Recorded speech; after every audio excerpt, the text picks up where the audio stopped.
In Poland we know everything about two things: beer and wet brining. Today I'm making ribs in a wet brine made of beer.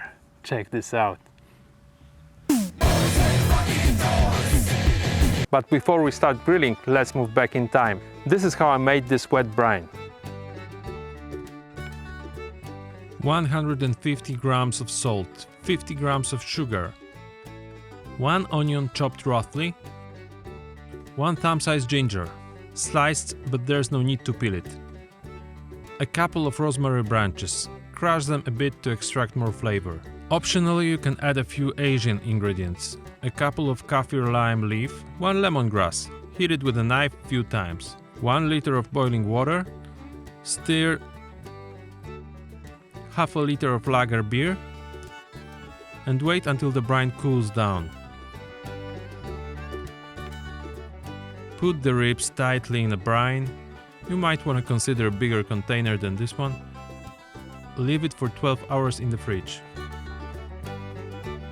So the ribs are already full of flavor, full of juiciness. Now we have to take them out of the brine and make them dry. I can smell the beer already. So right here I have pretty basic wrap. There's some cumin, marjoram, sweet paprika and also black pepper. Nothing fancy because we have plenty of flavor inside the wet brine. And obviously no salt in there, like this.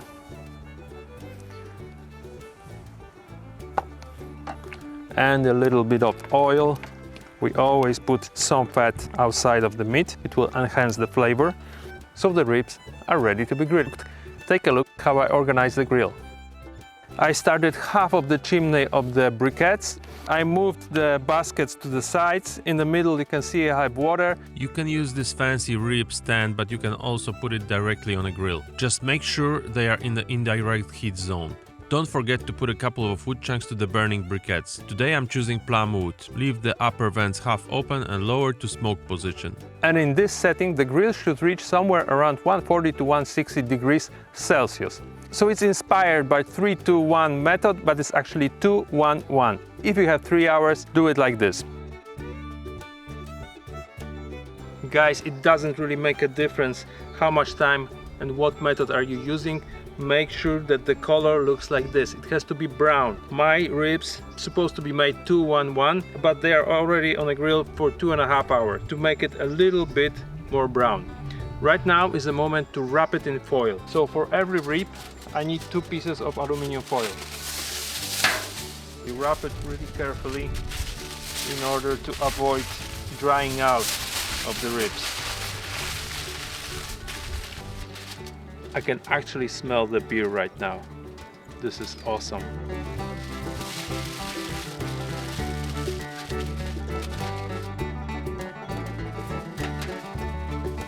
All the ribs are wrapped. I'm putting them back on the grill.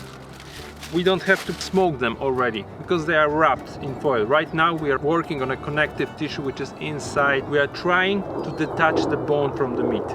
Closing the grill, 1 more hour. And in this time I will prepare the glaze because I have a inspiration. I wanted to use this Kosmos Q apple habanero glaze, but then I thought I want to make something similar from the scratch. So check it out.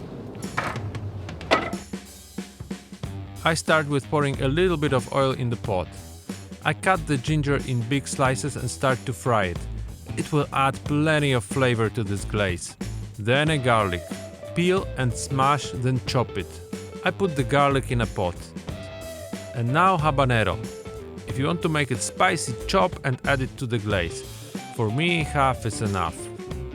Once you can smell garlic and ginger, put some sugar inside and wait until it will caramelize. I love this method. Once the sugar melts, it is no longer only sweet. Now it has plenty of additional flavors. It's a bit sour, bitter and full of smoky aroma. I do it every time I'm adding sugar to my sauces. It really does elevate the dish to the next level. Pure magic.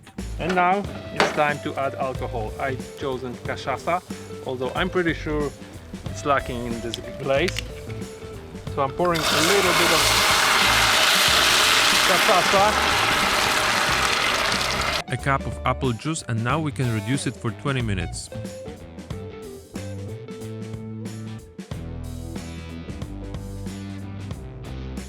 I already tried this glaze. Really tasty, sweet and hot. So we have to add a little bit of sourness. This is the vinegar of brown rice. Little bit of umami. I always add this stuff to everything I make. This is a fish sauce and a little bit of soy sauce as a background for sweet and sour flavor. And now we have to cook it for a while. It's already quite thick, but I'm gonna use a starch to make it thicker. I mix 1 spoon of potato starch with a few spoons of water and add it to the sauce. After it starts boiling again, I will get to know the new consistency of the sauce. If it's still thin, add another dash of a starchy liquid. That's a great trick coming from Asian cuisine to make any sauce thicker. But be careful, you don't want to do the jelly out of your sauce. So the glaze is ready. Let's check the ribs. You don't want to make a pulled pork. It shouldn't be falling apart. The bone shouldn't come off the meat too easily. Should keep the structure of the rib. With a little bit of push, I can see that this rib is falling off the bone. So now it's time to glaze this rib. And another one, I'm gonna use Kosmos glaze.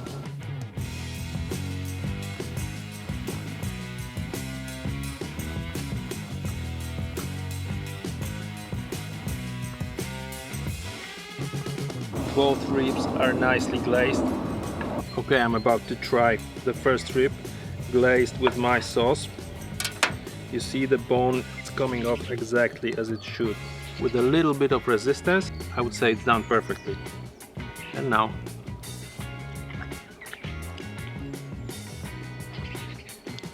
amazing. This beer, I can actually feel the beer and the sweet glaze. Oh man, this rib is awesome. Let's try the Kosmos glaze. Oh man, take a look at this. I think Kosmos is typically sweet and sour and nothing else. We have much more flavor from the brine and from the meat itself. But mine works as well. Take care.